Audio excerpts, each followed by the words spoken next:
Are you a pervert or something? Okay. The whales have a 15-foot penis. Hold on a sec. I just National want Pornographic says it. I'm sorry, Ken. You cut out there. They have a 15 what? The whales have a 15-foot penis. I didn't cut out. You heard me. Google it yourself. The whales have a 15-foot penis. I'm sorry, Ken. You cut out there. They have a 15 Are what? you a pervert or something? Okay. The whales have a 15-foot penis. Hold on a sec. I just National want Pornographic says it. I'm sorry, Ken. You cut out there. They have a 15 what? The whales have a 15-foot penis. I didn't cut out. You heard me. Google it yourself. The whales have a 15-foot penis. I'm sorry, Ken. You cut out there. They have a 15 Are what? you a pervert or something? Okay. The whales have a 15-foot penis. Hold on a sec. I just National Pornographic says it. I'm sorry, Ken. You cut out there. They have a 15 what? The whales have a 15-foot penis. I didn't cut out. You heard me. Google it yourself. The whales have a 15-foot penis. I'm sorry, Ken. You cut out there. They have a 15 Are you what? a pervert or something? Okay. The whales have a 15-foot penis.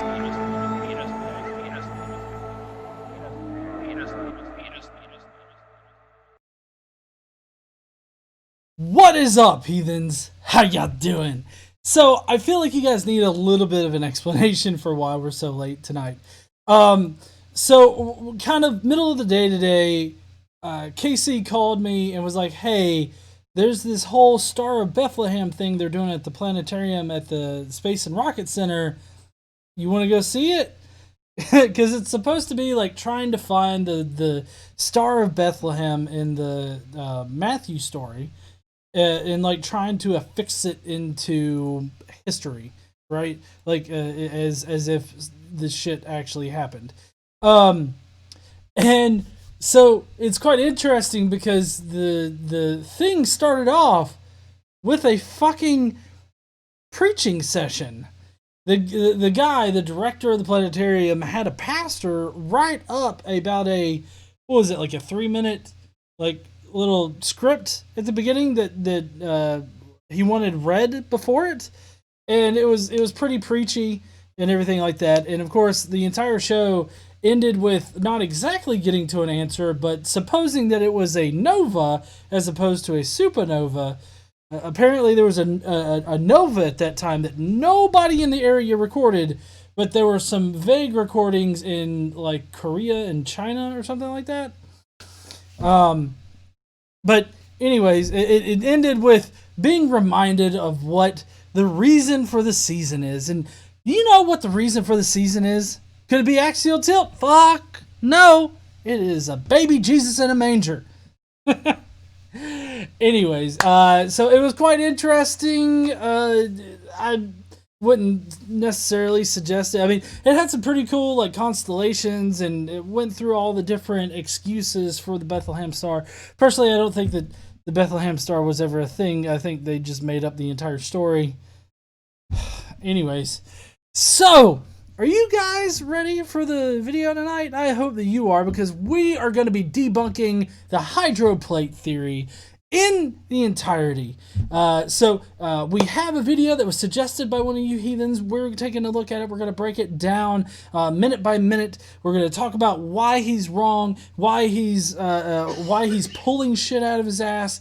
We're going to be discussing all of that tonight. So I hope that you heathens are ready, and I guess I'll see you here in a second.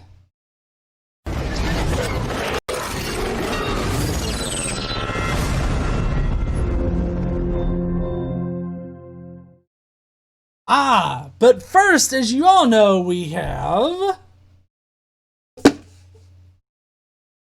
Today I Learned. Oh shit! I popped a string. Oh, did you really? No, like it just popped out of its groove. Oh. I didn't break a string. No. All right, so I hope you guys are ready for Today I Learned. We're back to a regular stream kind of thing, except for next week when we're not going to do one. Just a little bit of a heads up. Next week I'm taking off. But this week we've got Today I Learned in the original Wizard of Oz book, Dorothy wears silver slippers, not ruby. The color of the shoes was changed to red to take advantage of the new Technicolor film process used in big budget Hollywood films of the era. That's interesting because, you know, with the books compared to the movies, you always have something that changes and all these other different things that change and stuff. And I don't think that I got one of my lights. There we go. It's blinded me enough now. All right. But it's always interesting to see what changes actually happen, you know, from book to movie screen and them being red, which, I mean, the ruby slippers is kind of an iconic thing. So it's kind of interesting that they were originally silver. You know, it's kind of weird to think that we would have silver slippers if it wasn't for Technicolor films and shit. So interesting. Y'all remember what the reason for the season is? It's that little bastard child that was born in a fucking manger because they couldn't afford a goddamn room. They're so fucking poor. Trump would hate them. Just saying. And then next on Today I Learned, Tesla once spent over $2,000 on an injured white pigeon. The amount includes building a device that comfortably supported her so her bones could heal. I loved that pigeon. As a man loves a woman, and she loved me, as long as I had her, there was purpose in my life, he said to her. In which the pigeon then looked back and said, I have a restraining order, please get away, you fucking creep. Now, it's kind of interesting how far people will go for their pets. I do think that this is kind of a creepy thing to say about a pigeon, though. He loves the pigeon as if he were to love a woman. I'm not saying he might have fucked a pigeon. He could have. I like quitting Tesla. What the fuck? Unhealthy relationships with animals. Oh, man. Anyways, all right. Next on Today I Learned. And then finally on Today I Learned that we have Apple Search. And no, that's not a search engine made by Apple, but it's an organization that has dedicated the last 20 years to finding and saving heirloom apple varieties to ensure their survival for future generations. And yeah, I pulled all this stuff up kind of quickly today. I have no idea what an heirloom apple variety is. Heirloom apple. Well, apparently they're heirloom apple collection. Red tomato. Apparently it's just a variety of apples. Apparently they just really love that particular kind of fucking apple. Oh yeah? Yeah, Fuji's pretty good. I don't really have a favorite apple. Being diabetic, I mean, I choose my sweets in the more chocolatey realm whenever I do have to eat chocolatey stuff, or the sugar-free realm. But you know what I am very interested in trying is that new apple Jack Daniel's whiskey. Because, I mean, I'm really liking the whiskey lately. I've got some Jack Daniel's honey whiskey up there, and so I'm really interested to try the apple whiskey. I used to drink apple ciders a lot until I realized they were full of so many fucking carbohydrates that it probably damn near killed me. Anyways, that's it for the Today I Learned. But now you know what time it is. It's time for KC's favorite song. Yeah. Out of context comics. We're not gonna know what the fuck is going on. And today it's very sexual, as it always is with Out of Context Comics. Last time we had Batman looking at Green Lantern's ass, or one of the Green Lantern's ass. Today we have, from Archie Comics, I believe this is from, today we're going to do something you like. With Betty watching? Fuck yeah, little dude! You ever heard of a threesome, you little shit? Come on, I'm tying you up. We're doing it doggy, but you're the dog. It did. Anyways, it's no weirder than Tesla with his pigeon. Alright, you guys know what time it is now? Shitty ass science! We're gonna answer some science shit really wrong. Shitty ass science. We're gonna answer some science shit really wrong. Oh, what's up, heathens? It's Christmas time, and I am back. I took a week off. I had to, I really needed a vacation. Anyways, what do we got here today? What kind of water can be used to melt cars, and how do I avoid it? This is a good question. Everybody needs to know the answer to this. That is hot Satan piss. If you guys don't know, the hot piss of Satan will melt every fucking thing. It's also at the very tip top of the hot scale on your shower. If you shower with hot Satan piss, you will not melt because you are made of a special demony kind of skin. And obviously that is a heavenly white car. So this is obviously not a fireman, but he is like one of those firemen from the, what is it called? Fahrenheit 451? He's one of them firemen. He's dissolving the car because fuck that car. That was God's Mercedes. He can go and fuck himself. Whatever. Mercedes, Lamborghini, Ford. I don't give a shit. Ferrari, Ford. I don't care. There's that movie, Ferrari, Ford. Anyways, fuck all of them. He's dissolving his shit because he's repossessing it. If you guys didn't know, God loves to loves to, get a lease on a car or get a car payment, and he won't pay the shit. He's a damn bum. He tries to make the Israelites pay all of his bills. When they can't do it, the devil has to come and repossess it. So what does he do? He sends out his little firemen, and he dissolves the motherfuckers. Like, well, if I can't have it back, you can't have it neither. So he dissolves the shit. Anyway, so that's the hot piss of Satan. That is what is used to melt cars and your innocence and everything like that. Also, it's the very highest setting in the shower. So, I hope you guys will avoid that. I know I love to take a shower in hot Satan piss on occasion. That's because my skin is made out of the devil, but we won't talk about that none. Anyways, I guess I'll see you guys later. Don't forget to do whatever the fuck this other guy says, and bye. Yeah, that transition was, like, really convincing, right? Okay, so,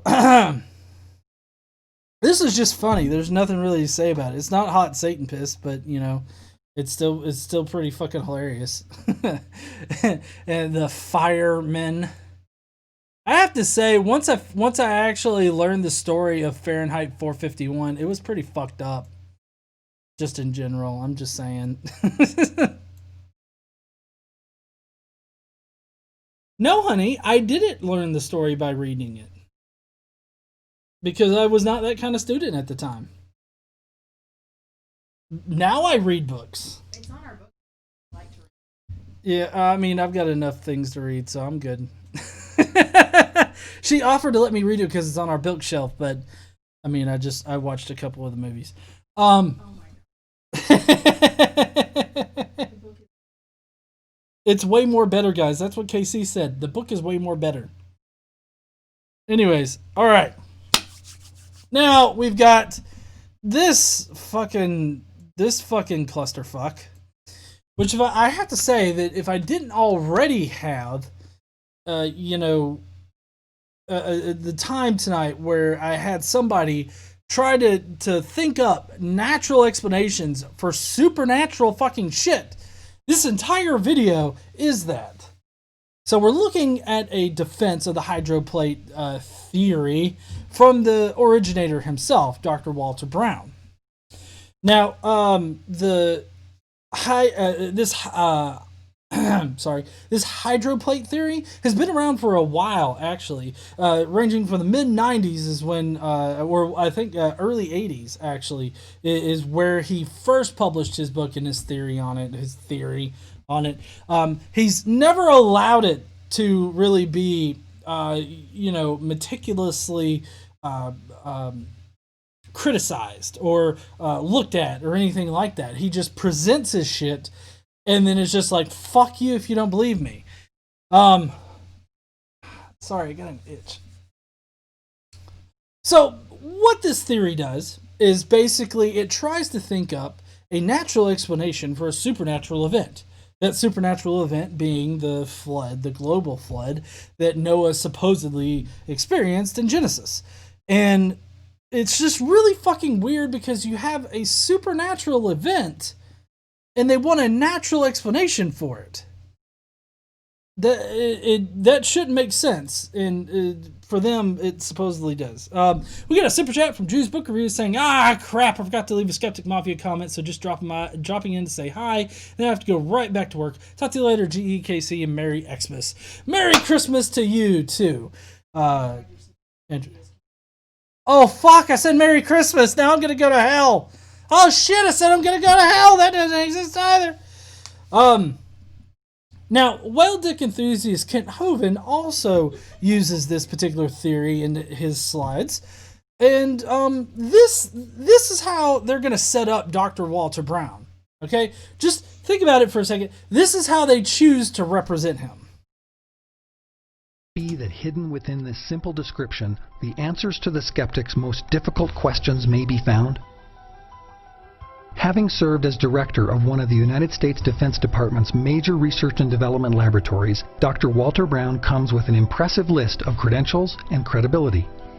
In tackling the subject of Earth's geological development, Dr. Brown has developed a theory that contradicts the generally accepted viewpoint of the scientific community.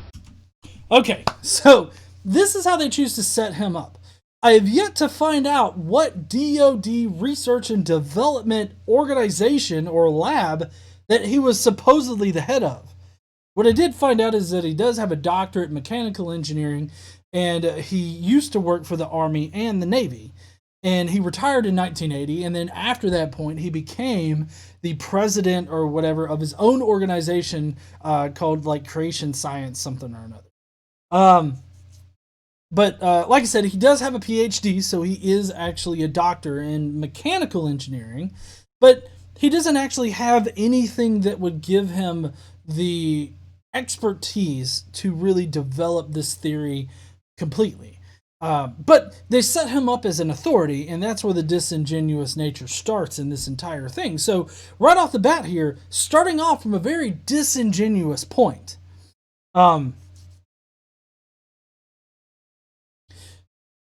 The weird thing is that every single expert in this field, old Earth creationists and secular, have debunked his particular idea of the hydroplate theory. Everybody thinks that it's a crazy fucking idea, and you're going to find out why in this particular video tonight. We do have Mick that says, no, fuck you, it's happy holidays. And then Ardawan said, Merry Spawn of Cthulhu Day.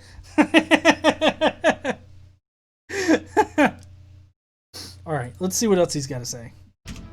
Profound and far-reaching, this respected scientist's hydroplate theory not only offers a completely new approach to the geological sciences, it succeeds where the prevailing theory often fails.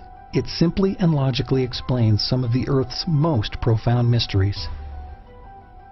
We can see on our planet 25 major features that can now be systematically explained as a consequence of a global flood that erupted from subterranean chambers with an energy release exceeding the explosion of 30 trillion hydrogen bombs. I want you to keep that in mind. The energy released in this supposed event was greater than 30 trillion hydrogen bombs, and that's coming from himself, right? We're going to find out later why that really doesn't help his theory. Like, he's using big numbers to make it sound like it's more credible or something like that, but it only adds more problems onto his particular idea here. The hydroplate theory doesn't do any of the things that he's talking about. The prevailing theories or the prevailing explanations are things like plate tectonics, uniformitarianism, and just basic geology in general. But so far, they're only claiming that it does explain these things. And they're not really giving us any kind of explanation of anything. They are going to get into some explanations, some proofs that they say prove the theory, but I'm going to show you why that's bass-ackwards science. And another thing to keep in mind here is that they're claiming to have a better explanation than the prevailing explanation, which would be naturalism, which would be geology, plate tectonics, and uniformitarianism, all of the basic things that we know of, like, about the Earth. He's saying that this theory does a better job at explaining things. So just keep that in mind, along with 30 trillion hydrogen bombs. Keep that in mind. This theory shows us just how rapidly major mountains form. It explains the coal, oil, and methane deposits, the rapid continental drift, and why on the ocean floor there are huge trenches, hundreds of canyons, and tens of thousands of volcanoes. This theory also explains the ice ages, and it gives the primary reason for global warming. It explains the formation of the layered strata in almost all fossils, the frozen mammoths, and major land canyons, especially the Grand Canyon. Surprisingly, it explains the origin of comets, of asteroids, and of meteorites. Okay, now, I want you to think about what he said just a few moments ago. He said that this explanation discusses things that we currently don't have explanations for, or that we don't have good explanations for. And that this is a better explanation for the prevailing explanations that we have. Everything that he just listed, we have good explanations for that perfectly explain, have have explanatory power beyond anything that creationism has ever provided us. So I don't know how he's supposed to give us these explanations for things that we weren't able to explain before, when he lists things that we've already been able to explain naturally.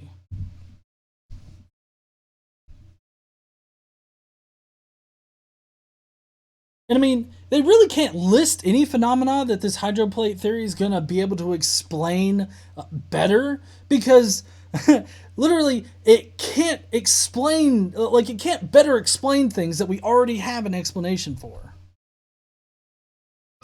According to Dr. Brown's theory, the ancient world that Noah lived in was very different from the Earth we occupy today. Noah and other pre-flood people probably lived on one very large supercontinent, with lush vegetation, inland seas, and major rivers. The mountains were smaller than today's, perhaps 6,000 feet high. Oh, okay. So let's get into this really quick. You might think that he's talking about Pangaea here, but he's not. Pangaea, sorry, I forgot to look up how to pronounce it.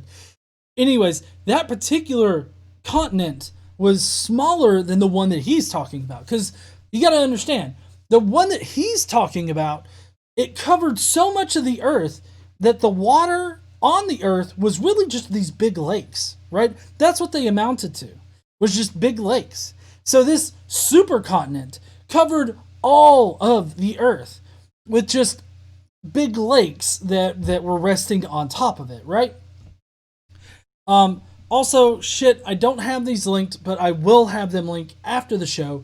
I have a lot of references in here that totally debunk all of this in a much better fashion. But just to give you an idea here, you could do calculations on what the Earth would look like, all of the forces acting upon it, and being that on this Earth there were no fault lines at all, there were no tectonic plates, there were no cracks. It was just a giant enclosed sphere, right?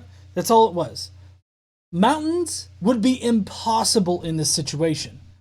For one thing, any mountain that would be resting on this would definitely cause cracks and fissures on this thing. It would have to be super thick in order for it to, for a mountain to even form on top of it. And even then, it would still cause cracks and fissures eventually.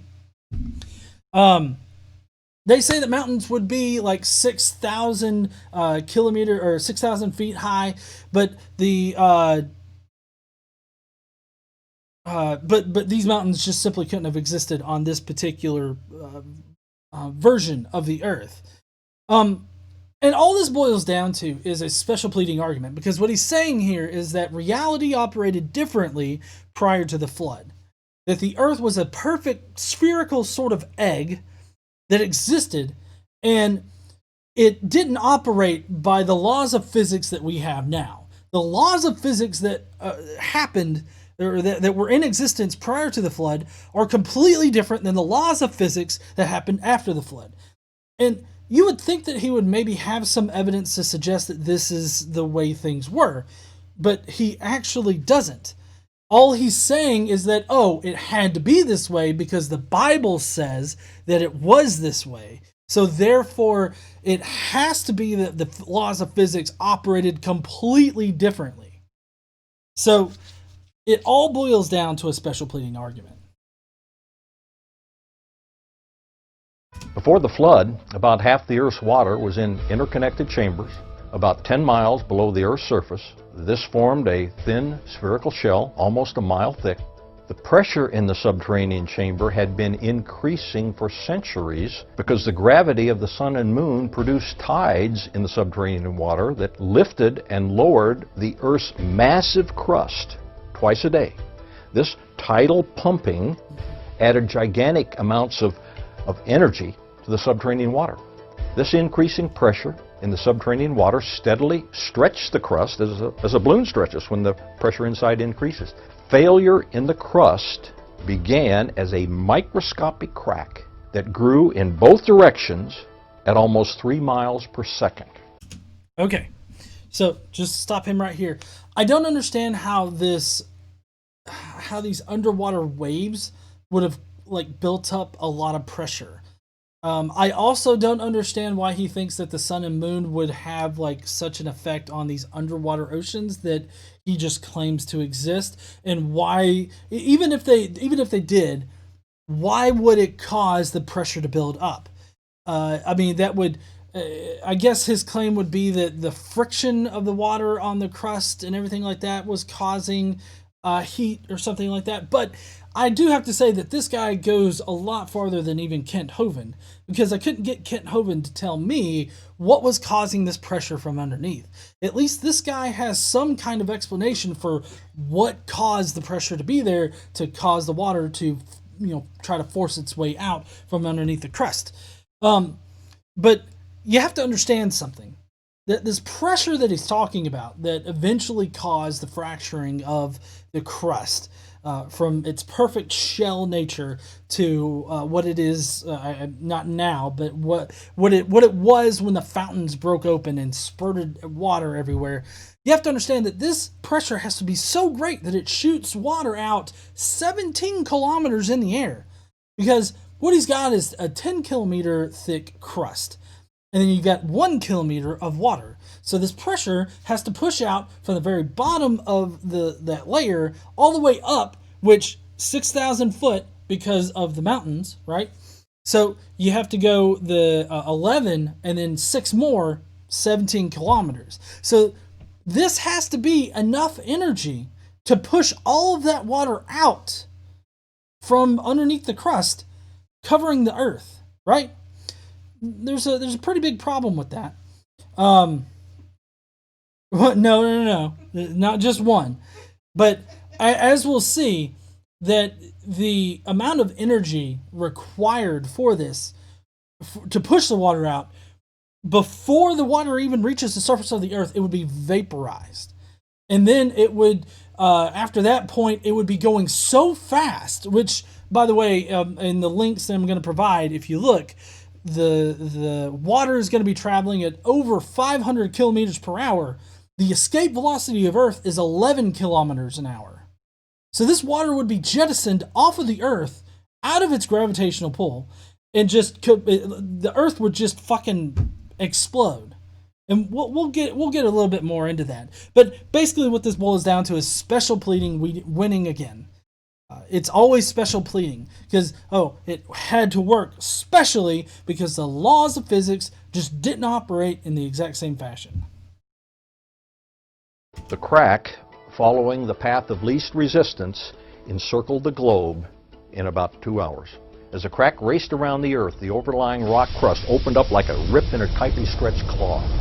So the water exploded violently out of the rupture. There's literally no evidence that this ever happened. There's no physical evidence, no geological evidence. Nothing ever suggests that this actually happened. Okay? They are just baselessly asserting this. It's tantamount to me just asserting that giant fucking unicorns had a bitch fit on the face of the earth and cracked it open. There's as much evidence for giant unicorns as there is for the shit that he's talking about.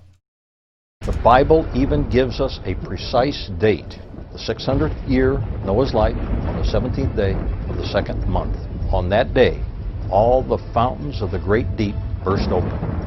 Then it says, and the rain fell. The fountains of water jetted supersonically into and above the atmosphere. The spray from these enormous fountains produced torrential rain such as the Earth has never experienced before or after. The supersonic fountains eroded the crumbling rock on both sides of the widening crack. This produced huge volumes of sediments that settled through the floodwater, trapping and burying plants and animals, forming the fossil record. Eventually, the crack became so wide that the newly exposed floor of the subterranean chamber sprung upward, giving birth to the mid-oceanic ridge that wraps around the Earth like the seam of a baseball.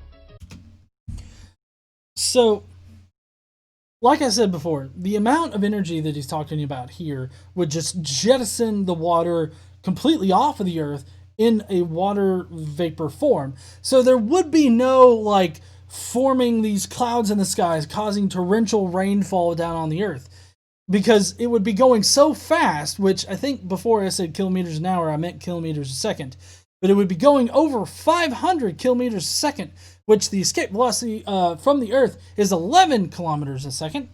And so it is, it would be spraying this water vapor into space so far from the Earth that there would be nothing like on the Earth as far as water goes. But also, the amount of heat generated at that point would also cook everything on the Earth.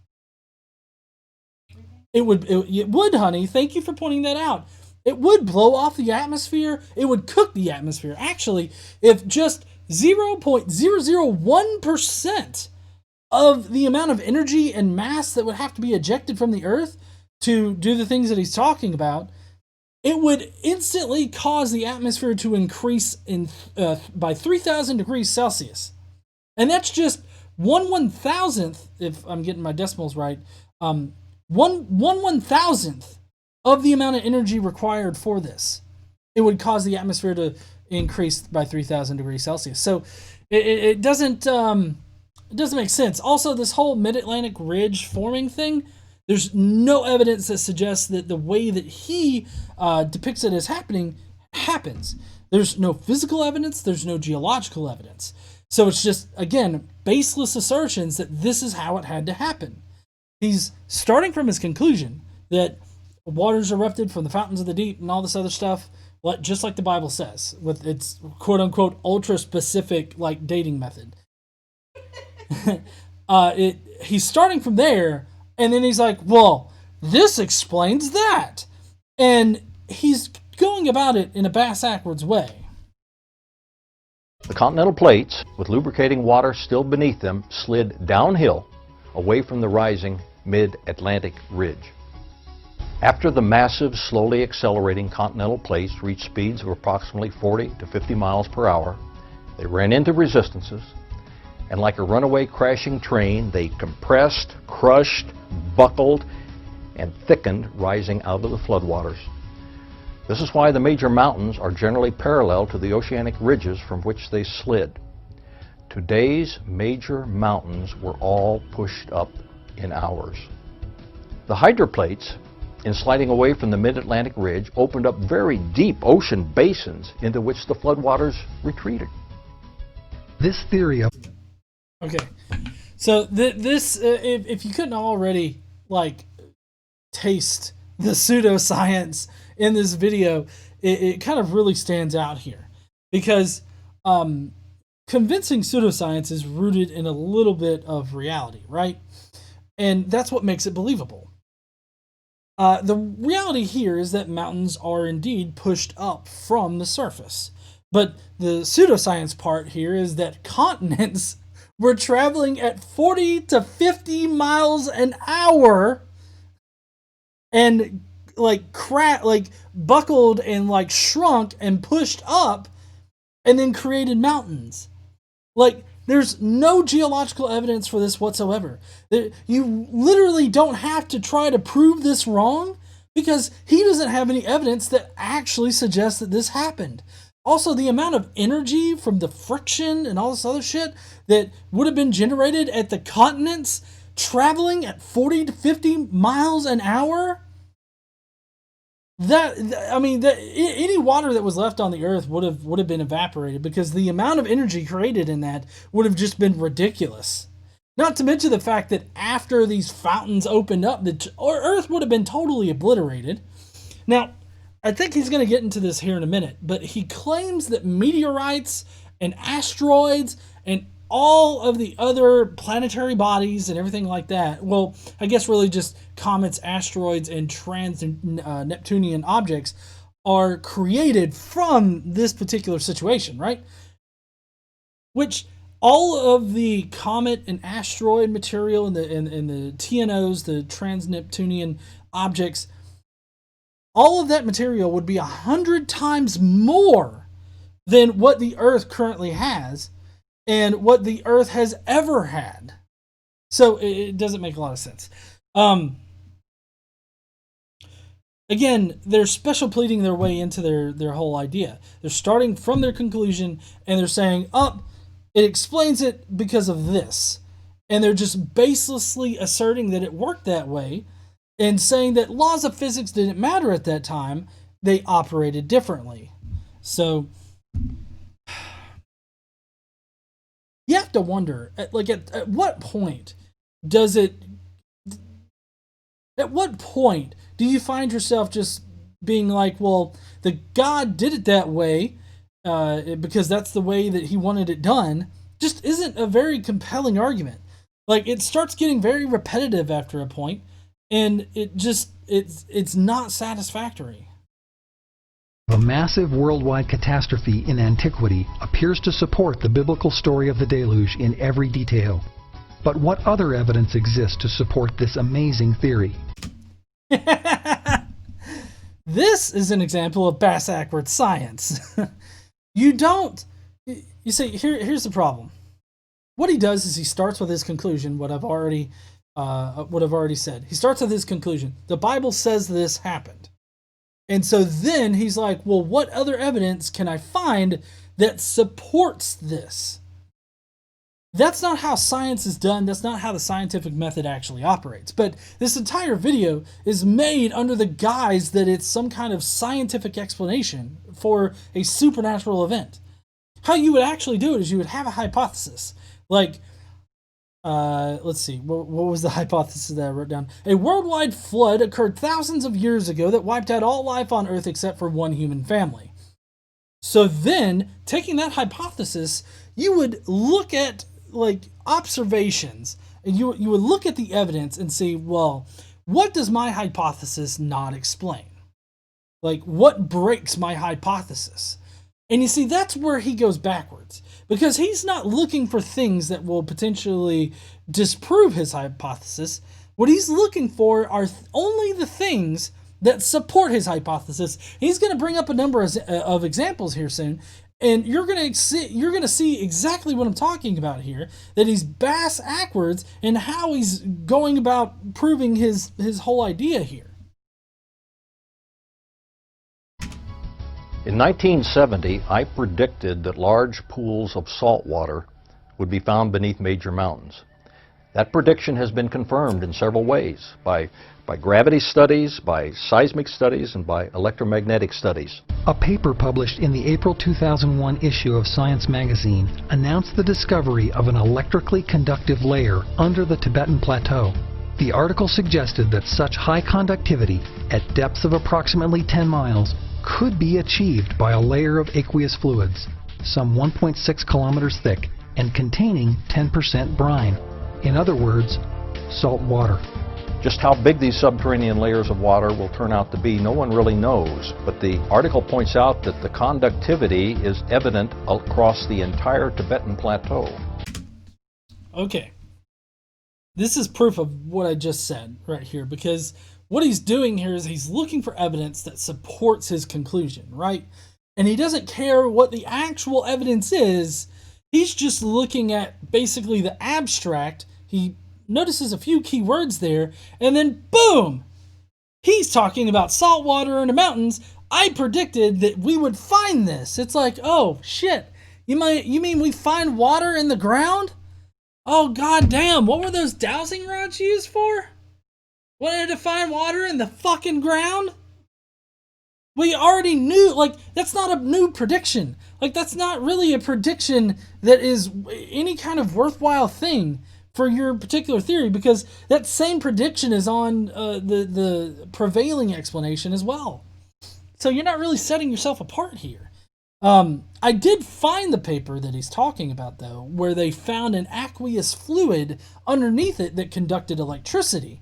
But if you'll notice in his thing here, which if you want to go back and watch, but he says that it's like contained 10% brine and that it was conductive and all this other stuff, and he immediately jumps to salt water. That means seawater. And it's really not. That's not what the fluid that they found or they were even insinuating. In fact, the entire paper was not at all saying that they found salt water underneath the mountain.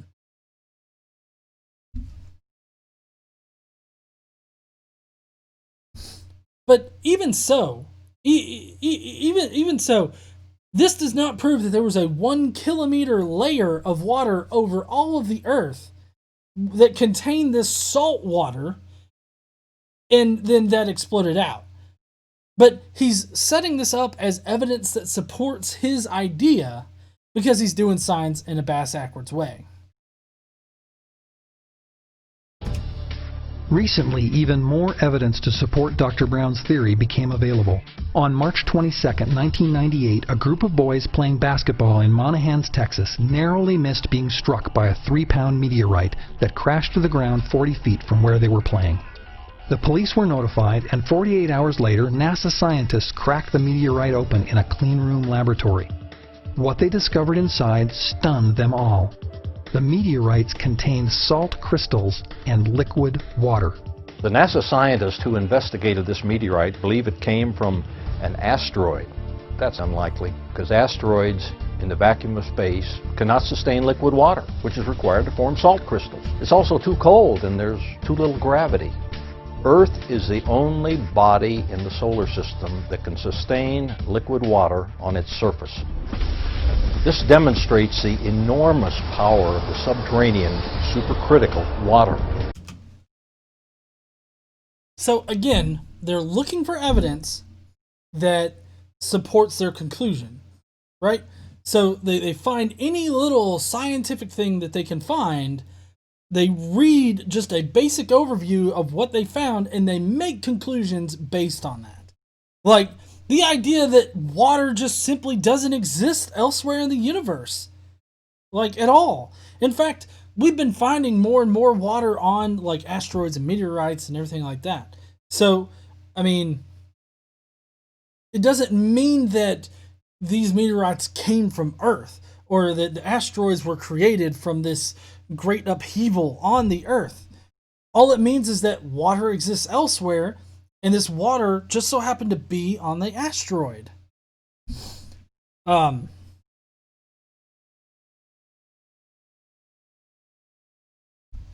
see. Oh, I got my notes here. I'm trying to get... So the whole meteorite landing next to the kids is a real situation that happened. But the actual conclusion of, like, everybody that was examining this meteorite is not the conclusion that they come to. In fact, the actual conclusion was that this meteorite and the asteroid that it came from formed at the beginning of the solar system, and that the water that was found in that meteorite was deposited there either from the very start or by a passing comet. So it's kind of weird because It's in fact the meteorites and comets and all of that that are most likely to have deposited water here on Earth. That's how these volatile elements would have been deposited here on Earth, like nitrogen and shit. I know that's super specific there. Recent discoveries have shown that water is more common on asteroids and comets and meteorites and everything like that than we once thought.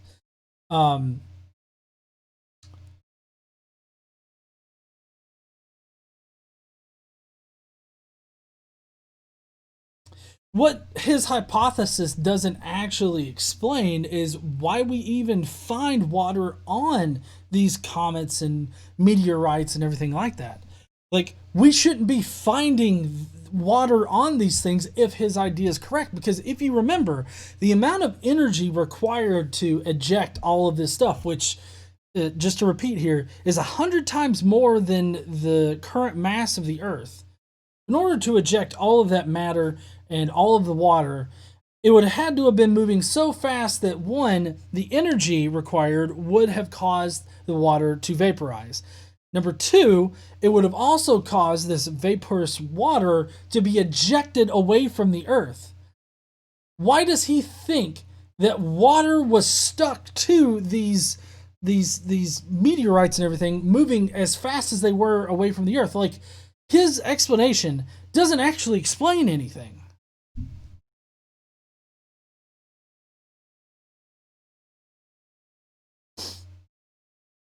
Fountains of the great deep that launch water and rock fragments into orbit around the sun. These rock fragments are still returning to the Earth as meteorites. Meteorites contain Earth-like material, including many types of living but dormant bacteria. This means that meteorites and their bacteria didn't originate in the vacuum of space. Meteorites are literally tiny chunks of the Earth itself returning home. No, they're not. Again, they're looking for evidence to confirm their already preconceived bias, right? And there have been reports of finding bacteria on meteorites and comets, but you should keep in mind that contamination is a very serious thing. It's very easy for these samples to become contaminated with, shit that's here on Earth. Now, one very particular thing that he said was living but dormant bacteria. I wasn't able to find any of that.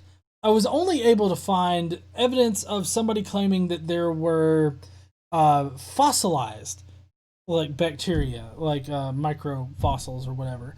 That's what the claim is that fossils were found, but not like living bacteria. So I don't understand why he thinks that living but dormant bacteria was found, other than maybe he's looking at some kind of bullshit thing, which, I mean, that wouldn't be all that out of the ordinary for him.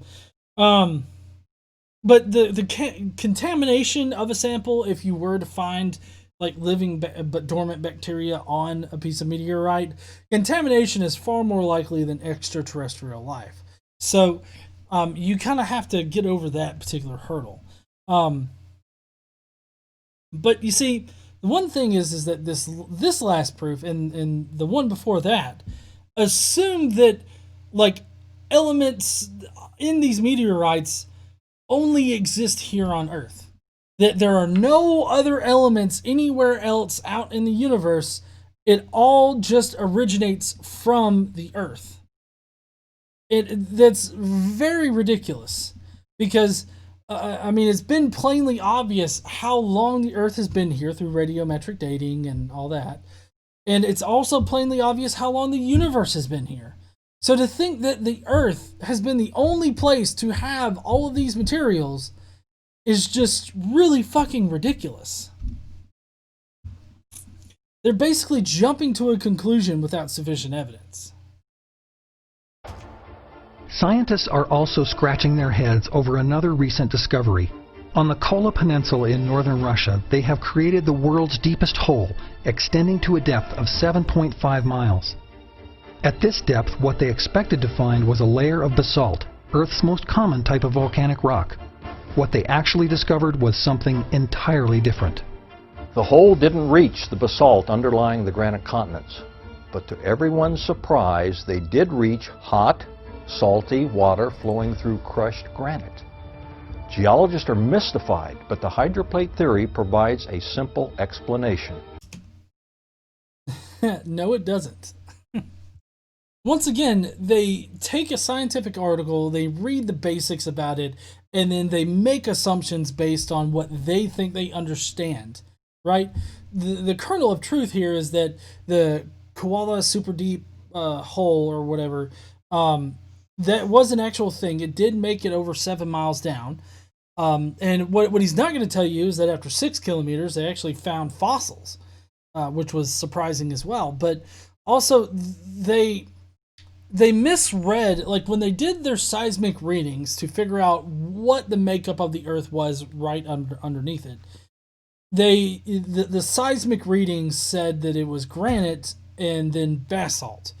But the problem was that it wasn't basalt because it was still granite. It was just metamorphic. It was granite in a metamorphic transition. And so they misread that as basalt. And so when they got past that point, they were like, "Oh crap! It's still granite. It's just this It's in a metamorphic transition." So, that's not that's one thing that he's not telling you there. The water actually most likely came from surrounding minerals. Because at this depth, the granite was fractured and allowed the water to saturate the area, but it couldn't reach the surface because it was in impermeable rock. He makes it out to be like there was a hot, salty river below this thing, but that's not actually what they found. I mean, they found water, but it wasn't like a river's worth of water or anything like that. So again, this doesn't support your idea. This only adds more questions to it. It doesn't help you at all. Did the springs of the Great Deep burst forth and flood the entire Earth, just as the Bible says? Dr. Brown's hydroplate theory offers us a plausible scientific explanation for how this may have happened. But is there something more important to this theory? Could it be yet another example of the supernatural engineering observed throughout the Bible?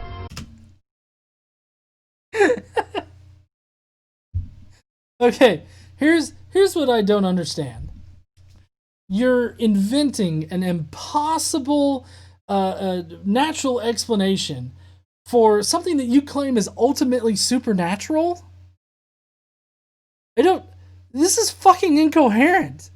I don't understand why you're even going through the rigmarole of trying to provide a natural explanation for something that is like, at its core, supernatural. I got hair in my eyes. I mean, honestly, if you're just going to go with God did it, then, I mean, why even try? It just... I mean, are you trying to reassure people that believe, like, in the Bible, but also want to be scientifically accurate? Is that who you're trying to appease? I mean, I really think that you need to rethink this whole supernatural thing if you're really trying to go for a natural explanation. If we now know where the water of the Great Flood came from, the same water that was instrumental in forming the fossil record, then when the Great Flood receded, where did all the water go? The answer to that question not only bolsters the scientific theory that a worldwide flood actually took place, it also provides an alternative explanation for the formation of one of the world's greatest natural wonders. This is the question that stops most scientific inventors. Okay, so before we get into this thing that stumps science and scientists and stuff, I have to say that you haven't even answered that particular question, though. Where did all the water come from? Where did it go afterwards? You don't have a good explanation for any of this. We've explained that this whole layer of water idea is impossible, and the explanation you give for the fountains exploding would have completely destroyed the Earth. You know? So with it being with it requiring 100 times more mass on the Earth than there actually is, and it requires a perfectly smooth sphere that's basically like an egg, and then the amount of energy released in this would have vaporized the water, ejected it out into space and away from the Earth as the Earth was exploding. You haven't provided an alternative explanation whatsoever. I mean, basically what you've provided is a bad plot to a B movie. Investigators dead in their tracks. Yet the hydroplate theory makes the answer obvious. As the hydroplates crashed, they thickened and rose out of the water, forcing the floodwaters over the continents to recede. Simultaneously, upward surging subterranean water was choked off. As the floodwater drained off the continents, every continental basin was left brimful of water, producing many post-flood lakes. Okay, so his explanation for where did all the water go? Well, apparently the crust was a lot thinner at that time, and when everything broke apart, the Earth shrunk, and the continents compressed, raised themselves out of the water, and so that's where all the water went. Apparently, is that it's still here. It's just the continents are thicker, the crust is thicker, and all this other shit. This is not an explanation for anything. This isn't telling us like the amount of extra water that would need to be there. The amount of extra water that would needed to be on the Earth to cover it like up to 6,000 feet or whatever is way more water than we have on the Earth now. So you would need to be able to explain where that water went. And this just provides somewhat of an explanation. The crust grew thicker. Like, I don't understand how it could thicken like that. I don't understand the physics behind this. I also don't understand where you think all of this energy would go. Because continents moving at 40 to 50 miles per hour, and then all of that energy causing it to like squish and everything like that. Like, you don't think that this is going to cause some heat energy? Do you not know how thermodynamics works? I can't, honey. I'm gonna need my whiskey after this.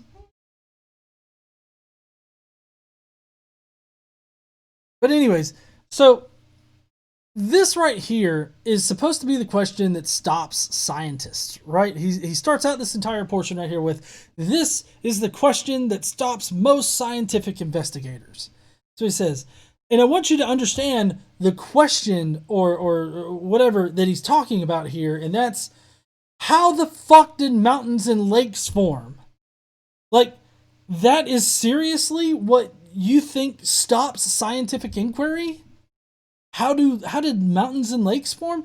I don't understand. Well, we have natural explanations for both of those things. We have natural explanations for plate tectonics and everything like that. That doesn't stump scientists.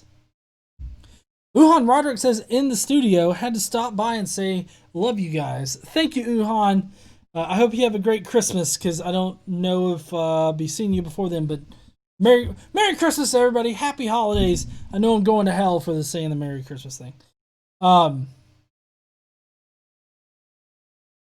mean, these questions don't stump you because you just pull shit out of your ass to explain them, which is exactly what you've done here.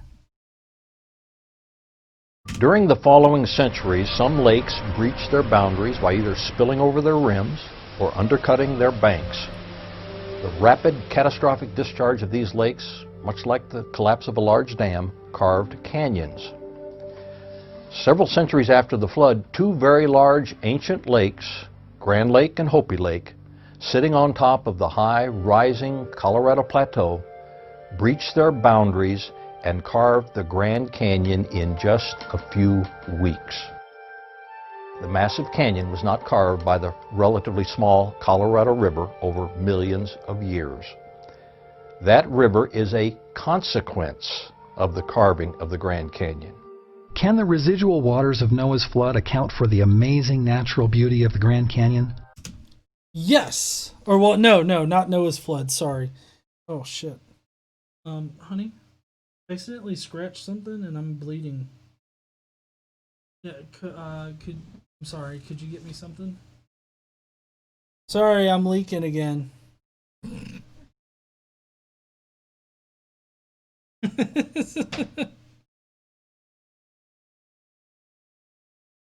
No, that should be fine. Okay. All right. So, the Colorado River or whatever, that small river or whatnot definitely did carve out the Grand Canyon over millions of years.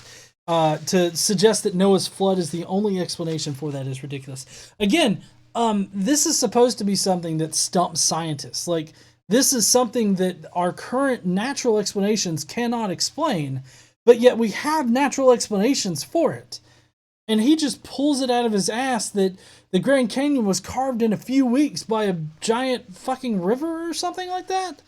Like, I'm not sure if he definitely doesn't understand how, like, energy works and shit. Don't worry about him. He's eating lead paint. But the pure and simple fact is that we're not stumped by the formation of canyons, mountains, lakes, or anything like that. I mean, your explanation has to be able to explain them. And I guess pulling an explanation out of your ass with literally no evidence to suggest that it's true, I guess is one way to do it, but it's also not the most convincing way. I mean, you literally have no evidence to suggest that Noah's flood caused the Grand Canyon.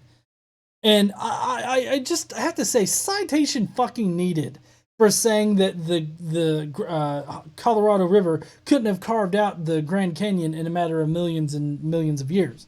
Like, I would really love to see your citation on why that couldn't have happened. You won't be able to get, like, an answer out of anybody that supports this particular theory, though, because they can't actually explain to you why it's impossible.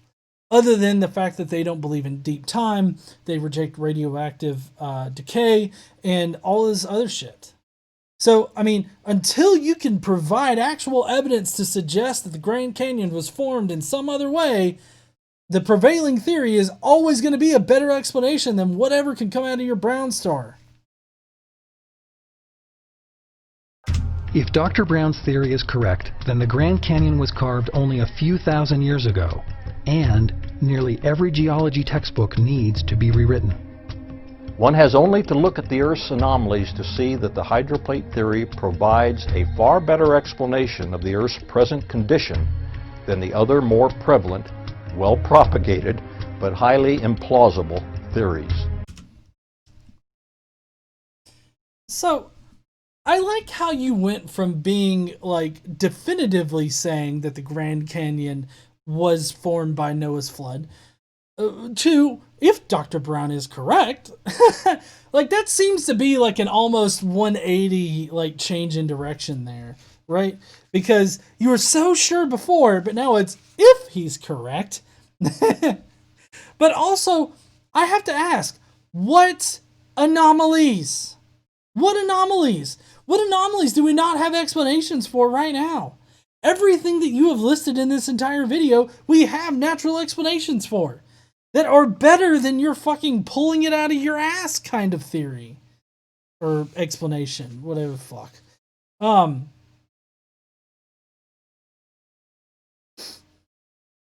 Also, I would love to know how the current explanations are implausible. You said that very pointedly there at the end, that they're highly implausible. Why are they implausible? Could you provide us with some kind of, like, even just rhetoric? Just provide us with some kind of rhetoric other than, well, the Bible doesn't say that it happened that way. Like, it would be nice if you actually gave a reason as to why they're implausible theories.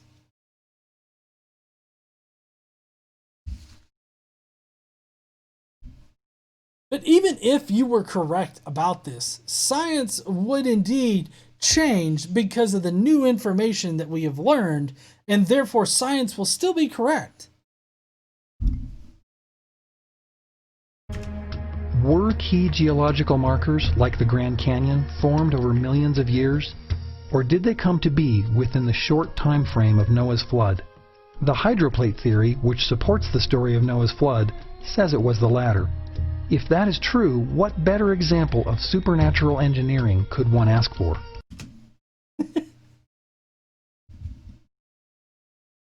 All right, seriously. You cannot do a 10-minute video on the natural explanation for a supernatural event. Like you call it supernatural at the very end. You can't mix those two up. You can't have natural explanations for supernatural things. That, like, as soon as you can explain it naturally, it is no longer supernatural.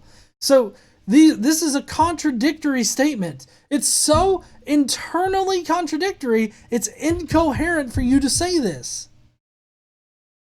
There also is no evidence of a global flood whatsoever. It's ridiculous to suggest that there was. Because, like I said, there's literally no evidence of it. I mean, sure, you got your book, right? But good for fucking you, you got a book.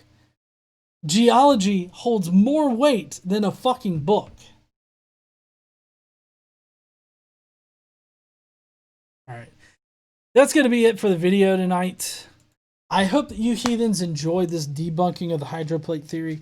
After this broadcast, I'm definitely going to have all of my references and everything like that down in the description. So I hope that you guys will go down there, check those out. I'm going to put the most important ones at the top, and the other ones are going to be at the bottom that I used for this refutation, I guess, the hydroplate theory. We're about to go into the Skeptic Mafia comments. If you don't know what the Skeptic Mafia is, that's where you can hit that join link and you can either just become a shill, a mafioso, a pure free thinker, or I forget the other tier. I'm so sorry. There's pure.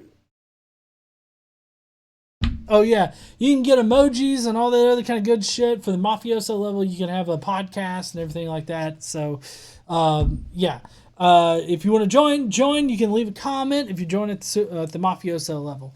But if you're going to be leaving out right now, then I really appreciate you guys stopping by, watching my video here, and I guess I'll see you heathens later. On Monday, we get a special video, so I will see you guys then. Don't forget to stand up, use your voice, and all that kind of good shit. But don't go, because we are about to go into the Skeptic Mafia comments. Like I said before, smash that join link if you want to get in on the fun. Sorry, I need to get to the Skeptic Mafia comments first.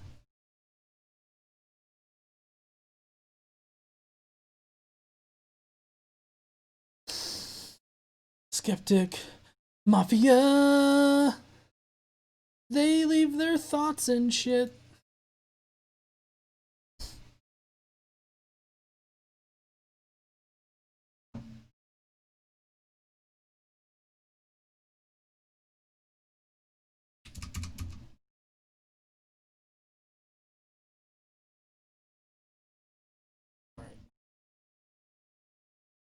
There we go. Awesome. Okay, so I'm not going to be able to look at the chat right now because I've got the Skeptic Mafia comments up, so I will be reading the chat after. If you want to... Quickly after. So first up, we got Michelle Foster. The comments on the video generally say that this is the most logical explanation they've seen. That being said, I am now dumber for having watched the video and read the comments. The way he describes the events, I honestly can't understand how anybody hears this and thinks all of this happened in a few hours. Yeah, makes sense. Earbud alert. I can't even. Oh my god. Oh, my brain hurts and I'm too tired to form a sensical sentence. So, join the Skeptic Mafia. That right there is something that I can even. We have fun perks like whale penises, hangouts. We get to watch this fuckery early and other fun perks. Join today. P.S. Hi, Casey. I love you. Love you too. I don't know if you heard her, but she said that she loves you too. Next up is Gary White. Sounds interesting. Has more sense than Hovend. I read the comments while watching, and most of the comments said certain things, but an interesting video to say the least. Well, yeah, maybe like I said, he did better than Hovend in that he actually gave some explanations for things, but ultimately I was not impressed. Oh, we got Chrismer. Chrismer's back. I only got about 5 minutes in, and I was like, I really don't know where this is going. But heavy breathing. And yeah, I don't have a segue into this, but if you want to see more content like this, go ahead and give GE a like, subscribe, and if you're feeling really charitable, go ahead and join the Skeptic Mafia, where you'll be able to vote on what video he does next, and he'll even read out your crazy comments, and you can pretty much make him say anything, like, I don't know, singing, I'm a little teapot, short and stout, this is my handle, and grabs my crotch, this is my spout. So go ahead and join the Skeptic Mafia today, and remember that whale has a 15-foot penis. That's right. I don't care what Vice Rhino says. Teresa Ferris, my question is this: what is this guy's shirt collar hiding? My guess is some form of evolutionary gills that if he revealed, he'll be kicked out of whatever religious cult he belongs to. I was hoping that somehow would be a convergence of ancient whale penises spewing some Jesus goo that caused the tectonic drift. And if you want to know more about these whale penises, especially to have access to the epic whale penis emoji, make sure you smash, click, tap that subscribe button. Trust me, you want that whale peen in all of its glory. It is. Jukane 726. So we're asking a mechanical engineer about geology. Fantastic. There was a supercontinent a few thousand years ago. If geology was that fast, we'd all be in massive trouble. This is physically impossible. The water would have all be crushed by the weight of the continents. Oh, so you think all of the disaster happened instantly? If there was that much force involved, nothing would survive, much less a single boat bobbing on the ocean, no matter how big it is. My research into Tibet features suggests that it doesn't necessarily have to be water, but could be any conductive fluid, which may just be magma. Well, the report that I found said aqueous fluid, which means water-based, but that does not mean salt water, and that's hopefully I got that across in the presentation. Even if it was water, it's nowhere near enough to flood the earth. You don't need water to make salt, and the water could have turned to liquid as it entered the atmosphere. The Koala borehole found more than just water, it was just saturated. Which means it's some underground reservoir. This is supernatural, all right, as in it's all fiction. Yeah, and they actually stopped boring that Koala borehole because it got too hot. So, like, that wasn't when they reached the bottom. When they reached the bottom or whatever, or when they had to stop, wasn't when they hit the water. They hit the water, like, some time before that. Drowning in creationist nonsense? Like, comment, subscribe, and join the Skeptic Mafia, and you too can be resuscitated by logic and reason. Off to see Star Wars now. I'll be here later. God damn it! I want to see Star Wars, but it's all full up here and I can't go. I'm pissed. What? Next week? Fucking rush. I gotta avoid spoilers until then. Well, yeah, I'll have to. Urban imposter. No! Just no. That is not how any of this works. A theory has evidence behind it. This is utter horseshit. Even if the great deeps opened up, that water would be coming from between the crust and the mantle. Yeah, you know what that means? The water would probably be supercritical steam that would vaporize any living thing, and Cretans worship a god that would purposely create a death trap under their feet. I'm out. That's 2 semesters of geology for you, I guess. If you want to lose a couple of brain cells to shit like this being debunked, like and subscribe or something. All right. Jonathan Hanchak. Wow, facepalm protection would not work for this. You need fist face protection.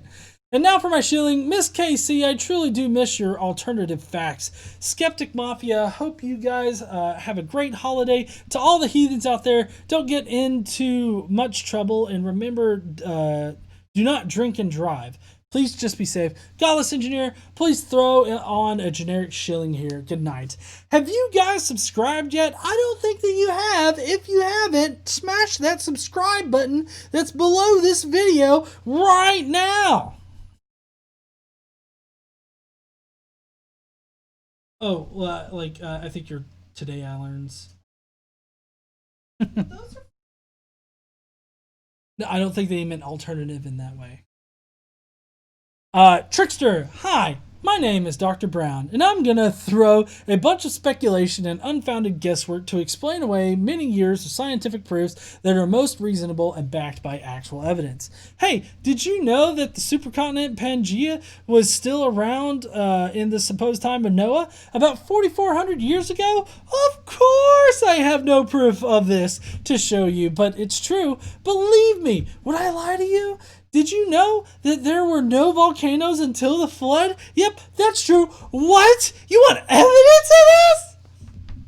Anyway, 6 people in a menagerie on a small boat survived the equal forces of billions of nuclear bombs all going off at once and the resulting waves and earthquakes that would surely follow. How did they do that, you may ask?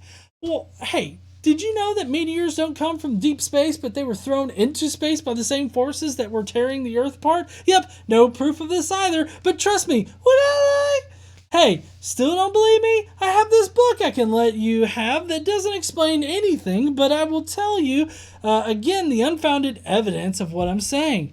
If you are a godless heathen atheist like me and would like to see more crazy stuff like this, help GE out by liking, subscribing, and sharing this motherfucker. Want to see videos early and have a chance to comment on them? Well, you just have to join the Skeptic Mafia. For the low price of $4.99 a month, you get early access, special members only podcasts, and some of the best emojis anywhere. Join today, start having fun with the rest of us. See you there. Peace. As usual, Mr. and Mrs. Engineer, I wish I could be there to see this live tonight, but I don't think my boss would be happy if he found I ditched work to watch YouTube. Anyway, I'll be watching tomorrow when I get home to see you have fun with this guy. I hope that I did it justice there, Trickster. I appreciate you being part of the Skeptic Mafia. Sean J. Scientific theories backed by observation and experiment matches reality. What? Wild-ass theories that are made up to match fantastical accounts in an old fantasy story do not match reality. Good point. Cadence. Does this guy use the same science center as Kent Hovind? Well, no, Kent got his argument from Walter Brown, so it's more or less like Kent stole it from the science center. Seriously, how the hell could this level of misinformation come out of a PhD at MIT? Also, mechanical engineering does not equal geology, but we all know this. Yep, I know. That bothered me too there, Cadence. Quentin Van Boeven. It sounds like 20 seconds in and we already have an argument from authority or misplaced authority. Holy fuck, so much wrong in so little time. Our current theories explain all of that already, and when he said it explained comets, I said wah out loud. Also, all I can say is evidence, please. Where is this crack now? What they're not saying is that the water was on the surface. To me, it sounded like it was inside the meteorite, therefore not exposed to the vacuum of space. Fucking idiot. Does he even listen to the shit he's saying? Hold on, lakes are leftover flood water? Yeah, sure. Even if the Earth's lakes, ocean, and ocean water could cover the Earth, which it couldn't, at least not to the extent the Bible says, then why are lakes full of fresh, not salty water? He has made it very clear the waters of the deep are salty, but lakes are not, so, this is a pro, right? There is no way someone could be that stupid. I think I need a drink after that, but unfortunately I can't drink yet. Alright, y'all, if you want to hurt your brain twice in one day, be sure to go to joinskepticmafia.com to become a member. I don't know what each tier gets, but I can tell you that at my tier, the $5 one, you get to make these kind of dumbass comments, you get emojis, the ability to help choose Friday's videos, and a monthly hangout. Oh, and a Discord channel. GE may tell you what you get in the other tiers. Now, if you can't join the Skeptic Mafia, that's fine. Make sure you like, share, and subscribe. I give this video a fail whale. And oh, it's a caveman SpongeBob. Sponge Guard here has more intelligence than this guy.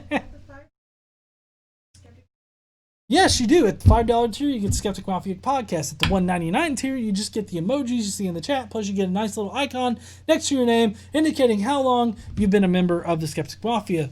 And then on the other levels, you get like shout outs and videos. And oh yeah, the Globeheads is the Globeheads is the $14.99 one. $19.99 maybe is the something. No.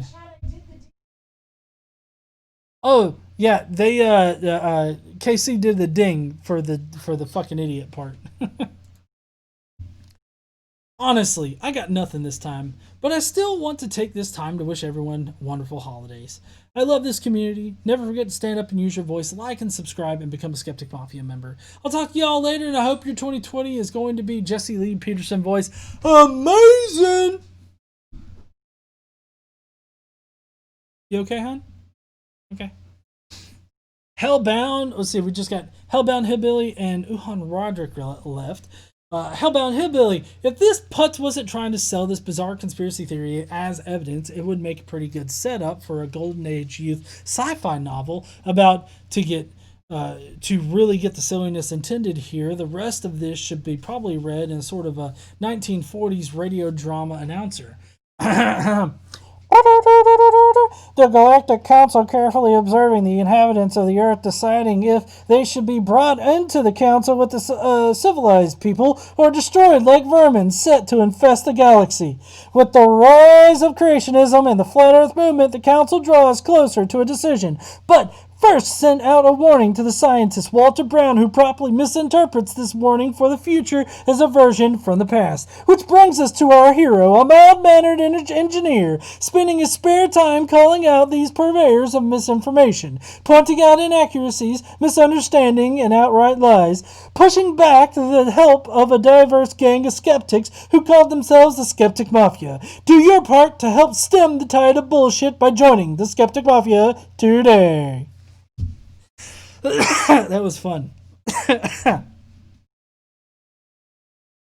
Alright, here's Uhan's comment. Short comment tonight. Let's just assume everything he said is true, that the water did burst out of the earth, and that pieces of the earth just falling back onto it. Show me that there's a God and that did it. I'll wait. Waits a few thousand years with no response. Merry Christmas, everyone. Give yourself a perfect gift by hitting that join or going to joinskepticmafia.com. Thank you, Uhan. Really appreciate it. You're awesome. Thank you to all the Skeptic Mafia members. Next week, we'll be doing the Skeptic Mafia shout-out stuff. So we'll also be having the hangout here sometime soon. I will be getting with you guys in the community tab here in a minute, which I've actually got it pulled up on the wrong cam. Anyways, yeah, so like I said, I wasn't able to really look at the chat. Teresa Farias isn't seeing Star Wars, honey. Christmas said, "Don't hate me." I don't hate you, bro. Jim Jacobs said, "Anomalies equals I can't see it is the Bible. Therefore, science is wrong." Well, I do need to go and get to eating because it's kind of late for me. It's just after 10. We've been going for almost an hour and a half tonight. Had a lot to go through with this particular video. Great work on Sponge Guard. I hope I did Hellbound Hillbilly right with my voice there. Crap, it's 11 and I have to leave for the airport at 3. I'm not sleeping tonight. Ah, damn, Peachy. I'm sorry. Later there, Uhan. Godless Lady, it's good seeing you in the chat. I know, huh? Yeah, I saw her. She's not going to be able to sleep tonight.